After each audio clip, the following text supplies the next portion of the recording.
এদিকে সকাল থেকে ময়দানে তেরে পুরে ইডি। সন্দীপ ঘোষের পৈতৃক বাড়িতে ইডি আধিকারিকরা সকাল সকাল হানা দেন। সিবিআইয়ের পর চিনার পার্কের মল্লিক বাগানে সন্দীপের বাড়িতে পৌঁছে যান ইডি আধিকারিকরা। বাড়ির চাবি না মেলায় দীর্ঘ 1 ঘন্টা অপেক্ষা করতে হয় তদন্তকারী আধিকারিকদের। পরে চাবি নিয়ে এসে চাবি খুলে বাড়িতে প্রবেশ করেন ইডি আধিকারিকরা, কিন্তু বাকি ঘরগুলোর তালার চাবি না থাকায় ডাকতে হয় চাবিওয়ালাকে। UEM Jaipur is a perfect target for prospective students aspiring for good jobs, good education with future-ready skills. রঞ্জিত আমাদের সঙ্গে রয়েছেন। রঞ্জিত, তোমার সঙ্গে সকালে যখন কথা হচ্ছিল তুমি বলছিলে যে কেয়ারটেকার এসে বাড়িটা খুলে দিয়ে যান, কিন্তু ভেতরে আরো অনেক আলমারি রয়েছে, সেখানকার চাবি পাওয়া যাচ্ছিল না, কি পরিস্থিতি?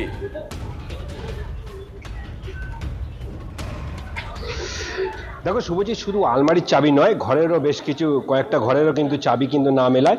অবশেষে কিন্তু এই চাবিওয়ালা অর্থাৎ চাবি তৈরি করার যে চাবি মেকার তাকে ডাকিয়ে আনা হয়। কিছু সময় পূর্বেই তিনি কিন্তু এই বাড়িতে অর্থাৎ এই মল্লিক বাগানের নপাড়া মল্লিক বাগান অর্থাৎ 12 নম্বর ওয়ার্ডের নপাড়া মল্লিক বাগান চিনার পার্কে এই বাড়িতে এসে তার পৈতৃক বাড়িতে এসে তা ঢুকেছে। এবং এই মুহূর্তে দেখা গেছে যে সকাল 6:30টার সময় ইডির তদন্তকারী আধিকারিকরা কেন্দ্রীয় যে বাহিনী নিয়ে তারা যখন এসেছিলেন সেই সময় কিছু সময় অপেক্ষা করতে হয়েছিল, তাদেরকে ওয়েট করতে হচ্ছিল ঠিক বাড়ির বাইরে, আমি যেখানে দাঁড়িয়ে রয়েছি সেইখানে।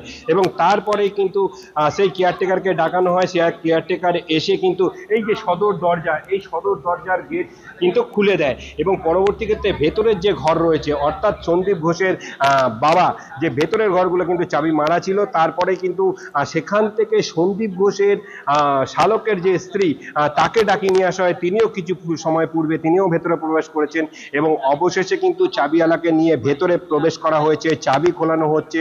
অবশেষে কিন্তু সেই সকল ঘরগুলো অর্থাৎ যে আক্তার আলী করার যে অভিযোগ, সেই আরজি করের দুর্নীতির যে অভিযোগ, বিস্তর অভিযোগের পাহাড়, সেই পাহাড় প্রমাণ যে আর্থিক দুর্নীতি, সেই দুর্নীতি তদন্ত করতে কিন্তু কেন্দ্রীয় তদন্তকারী সংস্থা এনফোর্সমেন্ট ডাইরেক্টরেটের 4 সদস্য কিন্তু এই মুহূর্তে এই পৈতৃক বাড়ির ভেতরে রয়েছে। তারা সময় অনেকটাই গড়ালো, প্রায় 5 ঘন্টা হতে চললো, প্রায় 5 ঘন্টা 4 ঘন্টার বেশি সময়। ওই চাবিওয়ালা, কেয়ারটেকার এবং স্থানীয় বাসিন্দারা তারা কে কি বলেছেন পরপর শোনাই।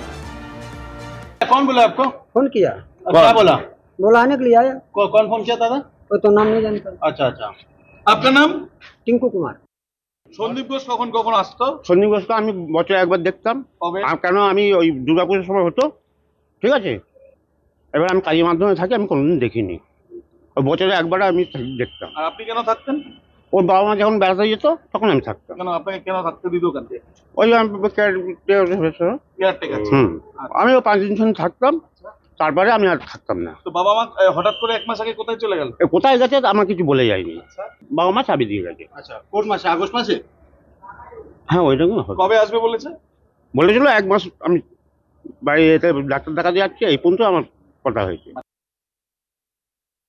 পুজোর সময় আসতেন, আর অন্যান্য সময় খুব দ্যামাকে ছিল, খুব একটা সাধারণের সাথে খুব একটা মিশতেন না।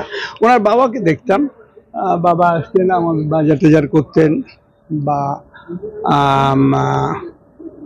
বিশেষ কারোর সাথে স্থানীয়র সাথে খুব একটা কথাবার্তা বলতেন না, এই আর কি। আসতেন মাঝে সাঝে আসতেন। লিফট তৈরি নিয়ে, আসলে লিফটটা তৈরির সময় এখান দিয়ে যাওয়া যেত না, কারণ তলা থেকে তো মাটি কাদা সমস্ত তুলছে, যাওয়া যেত, তাই নিয়ে অশুদ্ধ হতো। কিন্তু সেই টাইমে দেখা যেত ও একটা এখানে বডিগার্ড মতো একটা ফিট করেছিল, বডিগার্ড দাঁড়িয়ে থেকে কাজ করাতো এই যে লিফট। আর শুধুমাত্র সন্দীপ ঘোষের যে পৈতৃক বাড়ি সেখানেই নয়, ইডির হানা সকাল থেকে দিকে দিকে চলেছে। সিবিআইয়ের পর এবার টালাতে সন্দীপ ঘনিষ্ঠ চন্দন লৌহর ফ্ল্যাট, তার ফ্ল্যাটে ইডির হানা। চন্দন এবং তার ছেলেকে ছাদে নিয়ে গিয়ে জিজ্ঞাসাবাদ করা হয়। বাড়ি ঘিরে রেখেছে কেন্দ্রীয় বাহিনী। আর এর আগে চন্দন লৌহের টালার ফ্ল্যাটে হানা দিয়েছিল সিবিআইয়ের আধিকারিকরা। টেন্ডার না ডেকে চন্দনকে আরজি করে স্টল দেওয়া হয়েছিল বলে অভিযোগ উঠছে। আক্তার আলীর অভিযোগপত্রেও নাম ছিল এই চন্দন, তার স্ত্রী ক্ষমার। আগেই সন্দীপ ঘনিষ্ঠ ব্যবসায়ী চন্দন লৌহ এবং তার স্ত্রী ক্ষমাকে তলব করেছিল সিবিআই।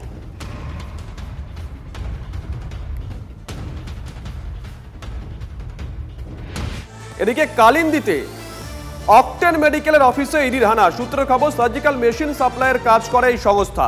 আরজিকর হাসপাতালের তরফে এই কোম্পানি থেকে বেশ কিছু মেডিকেল সরঞ্জাম কেনা হয়েছিল, যার দাম বাজার দর থেকে বেশি বলে অভিযোগ। দেখেছি যে লোক আসা যাওয়া হতো রাত্রেও। রাত্রি তো 2-3টে পার্টি হতো এখানে।